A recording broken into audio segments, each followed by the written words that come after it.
أعوذ بالله من الشيطان الرجيم.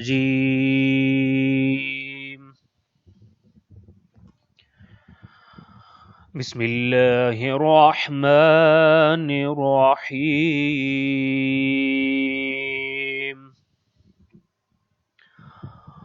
وجعلني مباركا أينما كنت وأوصاني بالصلاة والزكاة ما دمت حيا. سورہ مبارکہ مریم ورس نمبر 31. حضرت عیسیٰ علیہ الصلوۃ والسلام اپنی قوم سے پہلا خطاب کر رہے ہیں. 3 جملے اس قوم کو جو ارشاد کیے وہ ابتدائی طور پہ انٹروڈکشن تھا، اور پھر ان 3 جملوں کے بعد اپنی 7 کوالٹیز کا اور خصوصیات کا تذکرہ کیا. ورس نمبر 30 میں وہ 3 جملے تھے جس پہ انہوں نے اپنا تعارف اور انٹروڈکشن پیش کیا. ورس نمبر 31 سے ان 7 کوالٹیز کا آغاز ہو رہا ہے جو حضرت عیسیٰ علیہ الصلوۃ والسلام کے وجود میں اور ان کی ذات میں پائی جاتی تھی. سو ارشاد قدرت ہوتا ہے وَجَعَلَنِي، اور مجھے بنایا ہے اس نے، اور اس نے مجھے بنایا ہے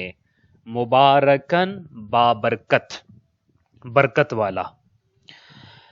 کس مقام پہ برکت والا؟ اینما، جہاں کہیں، کنتو، میں ہوں، اور اس نے مجھے بابرکت بنایا ہے، صاحب برکت بنایا ہے، میں جہاں کہیں بھی ہوں یا جہاں کہیں بھی ہوں گا. یہ پہلی کوالٹی. وَأَوْصَانِي، اور مجھے حکم دیا ہے، بِالصَّلَاةِ، نماز کا. وَأَوْصَانِي، اور اس نے مجھے حکم دیا ہے نماز کا. وَالزَّكَاةِ، اور زکوٰۃ کا. کب تک نماز اور زکوٰۃ کا حکم دیا ہے؟ ما دمتو، جب تک کہ میں رہوں، حیاً، زندہ. اور مجھے نماز اور زکوٰۃ کا حکم دیا ہے جب تک کہ میں زندہ رہوں. اس پوری آیا کا ترجمہ اس طرح سے ہو جائے گا، اور میں جہاں ہوں اور جس حال میں ہوں مجھے صاحب برکت کیا ہے اس نے، اور اس نے مجھے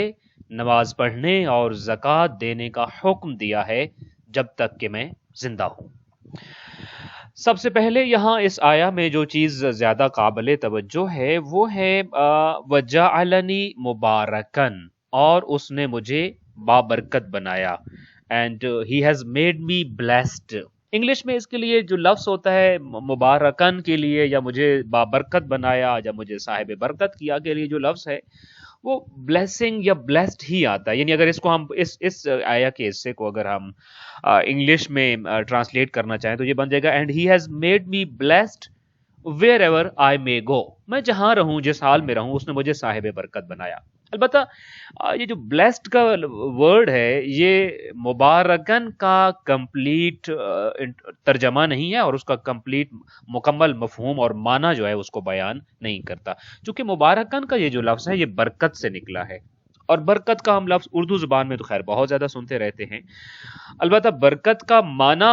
کسی حد تک اردو زبان میں جو برکت استعمال ہوتا ہے وہ عربی زبان کے جو حقیقی معنی ہے ان کے قریب قریب ہے. ہم یہ تو جانتے ہیں جب یہ کہا جاتا ہے نا فلاں چیز میں بڑی برکت ہوئی. ہمارے ہاں، میں چونکہ میرا ابتدائی تعلق دیہات سے ہے، اور ہم نے اپنے بچپن میں دیکھا کہ موسٹلی دیہاتوں میں لوگ زمیندارہ کرتے ہیں، کھیتی باڑی کرتے ہیں، زراعت کے پیشے سے وابستہ ہوتے ہیں، ایگریکلچر سے وابستہ ہوتے ہیں. تو کھیتی باڑی کے کسی کام میں بھی جب وہ مصروف ہوتے ہیں اور کوئی اور زمیندار اور ان کا دوست کوئی بندہ ان کے پاس سے گزرتا ہے یا ان کے پاس آتا ہے تو پہلا جملہ جو ان کو کہا جاتا ہے وہ برکت کی حوالے سے دعا دی جاتی ہے، اور پھر ان کو السلام علیکم کہا جاتا ہوتا ہے. سو ان کو پہلا جملہ نارملی جو ہم نے اپنی زندگی میں خود سنا وہ یہ ہوتا ہے کہ آپ کی اس کام میں خالق کائنات آپ کو برکت دے، برکت ہو آپ کو اس کام میں. اسی طرح سے ہم نے اردو زبان میں فلاں چیز میں بڑی برکت ہوئی اور فلاں چیز بڑی بابرکت ہے، یہ الفاظ ہم اردو زبان میں سنتے رہتے ہیں. برکت کا معنی کیا ہے؟ برکت کا عربی زبان میں معنی ہے کہ کسی چیز کی خیر میں اور اس کے جو اچھائی کا پہلو ہے اس چیز کے اندر، یا اس چیز کے اندر جو بلائی کا پہلو ہے اس میں، اس کی اچھائی میں، اس کی بلائی میں، اس کی خیر و خوبی میں ایکسٹینشن ہو جانا، یعنی اس پہلو کا ایکسٹینڈڈ ہو جانا، مزید بڑھ جانا. اور یعنی میں اگر اس کو یوں کہوں کہ خیر و خوبی میں زیادتی، البتہ یہ زیادتی اردو زبان والا نہیں ہے، وہ عربی زبان والا، یعنی زیادہ ہو جانا خیر و خوبی کا، اچھائی اور بھلائی کا جو پہلو ہے اس کا بہت زیادہ ہو جانا۔ کتنا زیادہ ہو جانا؟ اس کے لیے اگر ہم عربک ڈکشنریز کو دیکھیں تو میں دو ڈکشنریز کو آپ کو حوالہ دے کے خاص طور پہ بتانا چاہوں گا تاکہ ہم ایک بات کو اور اس آیا کے ضمن میں ایک کانسیپٹ کو سمجھ جائیں کہ برکت کیا ہوتی ہے اور اللہ نے کس چیز کے اندر سب سے زیادہ برکت رکھی ہے۔ تاج العروس ایک کتاب ہے، عربک ڈکشنری ہے، اس میں یہ برکت کا معنی یہ لکھا گیا ہے کہ برکت یعنی کہ کسی بھی چیز کا ہمیشہ بڑھتے رہنا، یعنی ایسے بڑھنا کہ کبھی وہ رکے نہیں اور کم نہ ہو، اور پھر یوں بڑھنا کہ وہ کبھی بڑھنے کا عمل جو ہے رک نہ پائے اور کم نہ ہو۔ یا اسی طریقے سے انہوں نے ایک اور معنی بھی لکھا ہے، کسی بھی چیز کا کی اس کے اندر پائی جانے والی خوبیاں اور اس کے اندر جو پائی جانے والی سعادتیں ہیں، ان خوبیوں اور سعادتوں کا ڈھیر اور مرکز جو ہوتا ہے وہ برکت کہلاتا ہوتا ہے۔ عربی زبان میں ایک اور خاص طور پہ قرآن مجید کے الفاظ کے لیے ایک بہت مشہور اور اتھینٹک ڈکشنری مفردات راغب اصفہانی، جن کو مفردات القرآن کہا جاتا ہے، ان کے مطابق برکت کا معنی یہ ہوتا ہے کہ اللہ کی طرف سے خیر اور رحمت اور بھلائی یوں اور اس طرح سے جوش میں آئے کہ نہ اس کا شمار کیا جا سکے، نہ اس کا حساب کیا جا سکے، اور نہ ہی وہ کسی حد میں اور کسی حساب میں ہو، اور نہ ہی اس کو محدود کیا جا سکتا ہو۔ برکت یعنی اللہ کی طرف سے کسی بھی کام کے اندر اچھائی کا، خیر کا، بھلائی کا، رحمت کا پہلو ایکسٹینشن میں جب آ جاتا ہے، اور یہ چیزیں اور یہ کوالٹیز جب ایکسٹینڈ ہو جاتی ہیں اور بڑھ جاتی ہیں اور بہت زیادہ ہو جاتا ہے جب کسی چیز کے اندر یہ والا جو پہلو ہوتا ہے، تو ہم اور اتنا زیادہ ہوتا ہے کہ اس کو ہم جو ہے اس کی لمٹس کیا ہے ہم بیان نہیں کر سکتے ہوتے ہیں، اور اس کے اندر کتنی برکت ہے اس کو شمار نہیں کر سکتے، تو تب کہا جاتا ہے کہ فلاں چیز مبارک ہے۔ لہذا مبارکن کا معنی کیا ہوا؟ جس میں برکات ہی برکات ہوں۔ وَجَعَلَنِي مُبَارَكًا، خالق کائنات نے مجھے مبارک بنایا ہے۔ اب اس کا ذرا ترجمہ سمجھیے، یعنی حضرت عیسیٰ علیہ السلام کو مبارک بنایا ہے تو اس کا مطلب کیا ہے؟ مجھے صاحب برکت بنایا، یعنی کیا؟ یعنی میں جہاں بھی ہوں گا میری وجہ سے خیر اور اچھائی اور بھلائی اور نیکی میں اور پازیٹیوٹی میں ہمیشہ زیادتی ہوگی، اور وہ زیادہ ہوتے رہے گا۔ جہاں کہیں بھی میں جاؤں گا اچھائی کا پہلو، خوبی کا پہلو، پازیٹیو کوالٹیز کا پہلو زیادہ ہوتا رہے گا، اور لوگ میرے وجود سے فائدہ اٹھاتے رہیں گے۔ جب میں یہ آپ کے سامنے معنی کر رہا ہوں تو ٹو بی ویری آنیسٹ میرے ذہن میں، چونکہ خالق کائنات نے کہا ہے حضرت عیسیٰ علیہ السلام کو مبارکن، اور رحمتاً للعالمین محمد مصطفیٰ صلی اللہ علیہ وآلہ وسلم نے اپنی بیٹی کو کہا ہے مبارکہ، اور خود نہیں کہا بلکہ یہ کہا ہے کہ ان للفاطمۃ تسعۃ اسماء عند اللہ عز وجل، میری بیٹی کے 9 نام ہیں اللہ کے نزدیک۔ عیسیٰ کا نام عیسیٰ علیہ السلام کا نام بھی اگر مبارکن کہا ہے تو خالق کائنات نے بھی کہا ہے، اور حضرت زہرا سلام اللہ علیہ کا نام بھی مبارکہ جو دیا ہے وہ بھی خالق کائنات نے دیا، البتہ اس کی اطلاع ہمیں قرآن نے نہیں بلکہ نبی کریم صلی اللہ علیہ وآلہ وسلم کی زبان مقدس سے ملی ہے کہ میری بیٹی فاطمۃ الزہرا سلام اللہ علیہ کے جو 9 کوالٹیز کی وجہ سے 9 خالق کائنات نے نام رکھے ہیں، اور ان 9 ناموں میں سے 9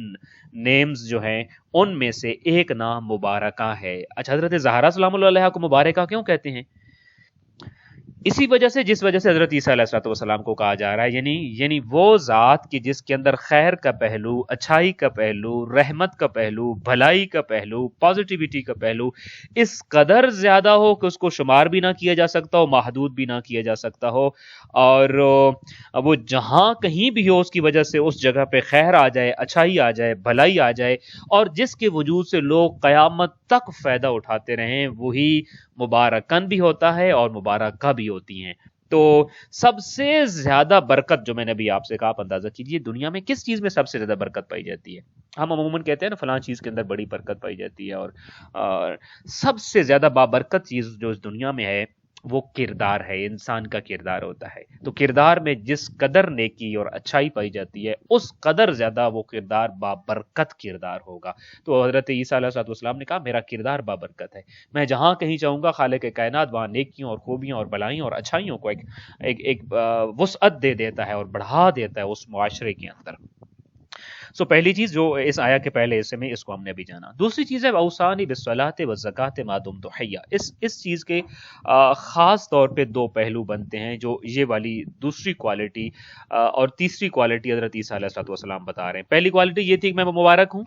دوسری کوالٹی یہ کہ خالق کائنات نے مجھے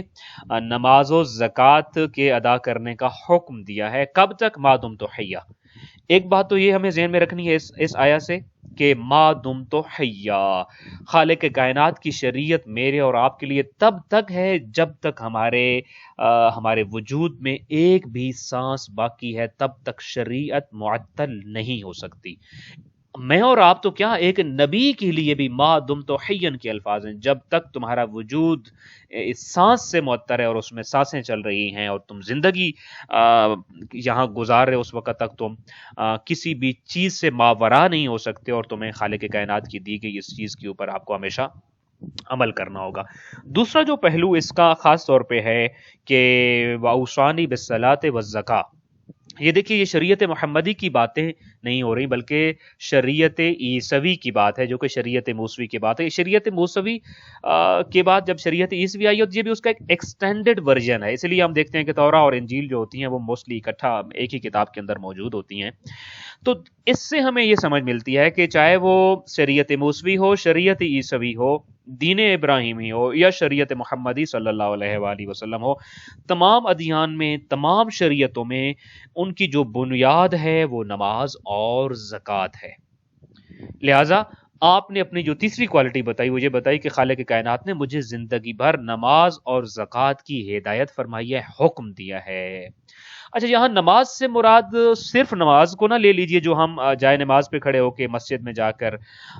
2 رکعت نماز پڑھی، کبھی 3 رکعت پڑھی، کبھی 4 رکعت پڑھی. اور زکوٰۃ سے مراد وہ نہیں کہ جو ہم مال کے اندر ایک خاص زکوٰۃ کا ایک نصاب ہوتا ہے اس نصاب کے مطابق زکوٰۃ ادا کرتے ہیں. یہاں جو ہے یہ معنی جو ہے بڑا وسیع ہے.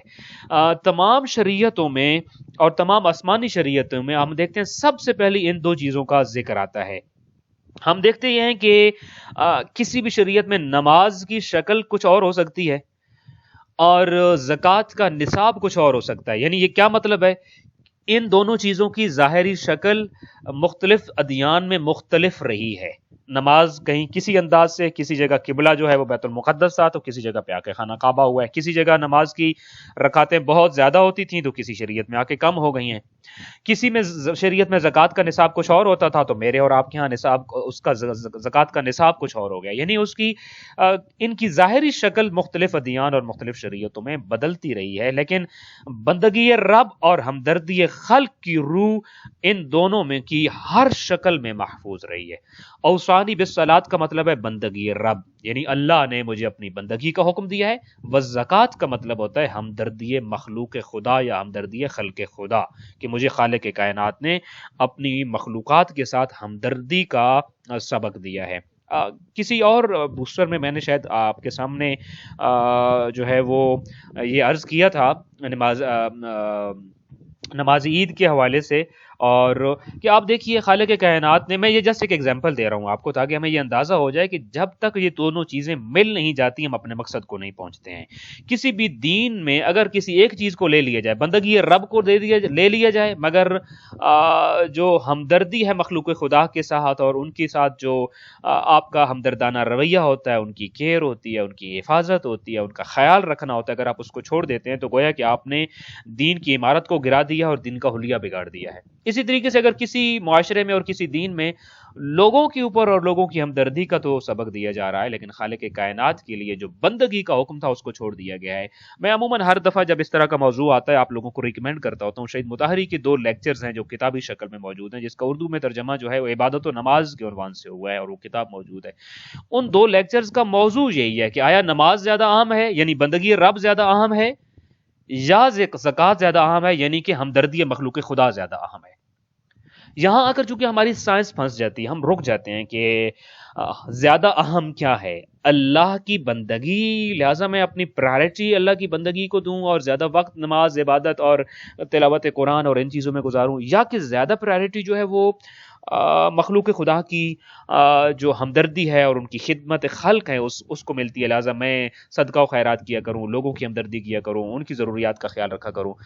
یہاں پرابلم یہ آ جاتا ہے کہ ہم جب ان دونوں کو نہیں لے سکتے اور ایک کو لے لیتے ہیں تو پھر ہم غلط رستے پہ چل پڑتے ہیں۔ ان دونوں میں اگر پرائرٹی ڈھونڈنا چاہتے ہیں تو ان دونوں کا پرائرٹی لیول یہ ہے کہ ان دونوں کو ایکول لے کر جب تک آپ نہیں چلیں گے تب تک آپ صراط مستقیم پر نہیں ہیں، بلکہ کسی ایک طرف آپ جھکاؤ کر گئے ہیں، اور وہ جھکاؤ جو ہے وہ آپ کے اعمال کے لیے صحیح نہیں ہوگا، اس لیے کہ ایک سائیڈ آپ کی ٹھیک ہو گئی جبکہ دوسری سائیڈ آپ نے اپنے لیے خراب کر دی ہے، اور اس دوسری سائیڈ کی خرابی کے لیے سوال و جواب کی تیاری ہمیں پھر رکھنی ہوگی۔ اسی طریقے سے میں جو نماز عید کی عموماً اگزامپل دیتا ہوں کہ خالق کائنات نے خاص طور پہ روزے کی عبادت کو کہا یہ اس کا خالصتاً صرف میرے سے تعلق ہے اور کسی سے کوئی تعلق نہیں ہے۔ الصوم لی وانا اجزی بہ، روزہ میرے لیے، اس کی جزا میں جانوں اور میرا کام ہے، اور کسی کو معلوم نہیں میں اس کی جزا کیا دوں گا، اتنی بڑی جزا اور صلہ اور ثواب ہے اس کا۔ مگر ہم پھر دیکھتے ہیں جو ہی ماہ رمضان مکمل ہوتا ہے تو حکم ہوتا ہے کہ زکوٰۃ فطرہ ادا کرو، اور اگر تم نے زکوٰۃ فطرہ غریبوں، مسکینوں، مستحقین کو، بے آسرا لوگوں کو، یتیموں کو جا کر نہیں دی تو میں تمہارے روزے قبول نہیں کروں گا۔ تو سوال ہوتا ہے پروردگارا، ماہ رمضان میں ہم نے مولانا صاحب سے سنا کہ تو یہ کہتا ہے کہ روزہ صرف تیرے لیے ہے، جب روزہ صرف تیرے لیے تھا تو اس کے آخر میں یہ غریبوں کا اٹیچمنٹ کیوں کر دیا ہے؟ وہاں پہ بھی یہی پیغام ہے کہ وہ چیز جس کا خالصتاً میرے ساتھ تعلق ہے اس کے ساتھ بھی جب تک مخلوق خدا کو آپ اٹیچ کر کے، ان کی خدمت کو اٹیچ کر کے نہیں رکھیں گے، خالق کائنات کہتا ہے مجھے یہ چیز بھی تمہاری طرف سے قابل قبول نہیں ہے اور اس کو قبول نہیں کروں گا، حالانکہ خالصتاً وہ میرے لیے تھی۔ اسی طریقے سے آپ عید قربان کی ایگزامپل لے لیجئے، آپ نماز عید اللہ کے لیے پڑھتے ہیں مگر قربانی جا کے کرتے ہیں، اور اس میں جو قربانی کا گوشت ہوتا ہے وہ خلق خدا کے لیے ہوتا ہے، مخلوقات خدا کے لیے ہوتا ہے۔ یہاں اس آیا میں ہمیں یہ بتا دیا گیا ہے کہ یہ دو بنیادی چیزیں جس کے اوپر پورے کے پورے دین قائم ہے اور دین کے قیام کا انحصار ہے، وہ ہے بندگی رب اور ہمدردی خلق۔ یہ دونوں کو برابر برابر پیرالل میں ایکول لے کے چلیں گے تو انشاءاللہ تعالیٰ کامیابی ہوگی، اور کسی ایک پلڑے میں آپ بیٹھ گئے اور دوسری سائیڈ خالی رہ گئی تو پھر یہ یقین جان لیجئے کہ کچھ واجبات ایسے ہیں جن کو آپ نے زندگی میں چھوڑ دیا ہے، اس سے آپ کا دین جو ہے اس کی شکل بگڑ جائے گی، اور جب یہ شکل و حیات آپ گرا دیتے ہیں تو در حقیقت یہ ہوتا ہے کہ آپ نے اپنے دین کی عمارت کو گرا دیا ہے اور ایک بوسیدہ دین کے اندر زندگی گزاری ہے جس میں صرف ایک چیز تو تھی، یا صرف بندگی خدا تھی، بندگی رب تھی، یا صرف ہمدردی خلق تھی، جس میں دونوں نہ ہوں وہ دین کی عمارت ہمیشہ بوسیدہ ہوتی ہے۔ سو لیونگ ود دس آیا اور لیونگ وتھ سورہ مریم، اس آیا سے جو ہمارے لیے پیغام ہے وہ یہ ہے کہ اگر آپ برکت والی چیزیں ڈھونڈنا چاہتے ہو تو سب سے بابرکت چیز آپ کا اپنا کردار ہے، اگر یہ نیک ہو تو۔ جس کا جتنا نیک کردار ہوتا ہے وہ اتنا ہی صاحب برکت ہوتا ہے، اور پھر ایک مرحلہ آتا ہے کہ خالق کائنات کسی کو وجعلنی مبارکن قرار دے دیتا ہے، یا پھر کسی کی بیٹی کو مبارکہ کا ٹائٹل دیتا ہے، اور اپنے نبی کو یہ کہتا ہے کہ لوگوں کو بتاؤ کہ میں نے آپ کی بیٹی کے جو 9 نام رکھے ہیں ان ناموں میں سے ایک نام مبارکہ رکھا ہے، چونکہ ان کے وجود میں برکت اور خیر اور خوبی اس قدر ہے۔ بہت سارے واقعات میں آپ کے سامنے ضمن میں عرض کر سکتا ہوں کہ حضرت زہرا سلام اللہ علیہا کی وجود مقدس سے جو برکت علماء، مجتہدین، مراجع اور فقہا حاصل کرتے ہوتے ہیں وہ کس قدر ہے کہ عموماً ہم نے اس حد تک ان سے سنا کہ وہ یہ کہتے ہیں کہ اگر مادر حسین ہم سے راضی ہو گئیں، حضرت زہرا سلام اللہ علیہا اگر ہم سے راضی ہو گئیں اور ہم نے ان کی برکات کو اپنے وجود میں لے لیا تو یقیناً خدا بھی راضی ہے اور اس کا نبی بھی ہم سے راضی ہے۔ پہلا پیغام ہمارے لیے یہ تھا۔ دوسرا پیغام یہ ہے کہ اگر ہم چاہتے ہیں کہ ہم دین کے صحیح ٹریک پہ چلیں اور دین کی صحیح عمارت استوار کر کے رکھیں اپنی زندگی میں، تو پھر ہمیں دونوں طرف برابر برابر توجہ دینی ہوگی، بندگی رب کی طرف بھی اور ہمدردی خلق کی طرف بھی۔ دعائے خالق کائنات ہمیں اپنی زندگی میں خالق کائنات کی اور اپنے رب کی حقیقی بندگی اور عبادت کرنے کی توفیق عطا فرمائے، اور مخلوق خدا کے ساتھ ہمدردی، پیار، محبت اور الفت کا رشتہ رکھنے کی توفیق عطا فرمائے۔ خالق کائنات نے جو بابرکت وجود ہمارے لیے اس دنیا میں بھیجے ان سے برکت لینے، ان کے کردار سے برکت لینے، خالق کائنات نے جو ان کو اوصاف اور صفتیں عطا کی تھیں ان سے برکت لینے کی توفیق عطا فرمائے، اور اپنے کردار کو ان کے کرداروں سے مزین کرنے کی توفیق عطا فرمائے۔ السلام علیکم ورحمۃ اللہ وبرکاتہ۔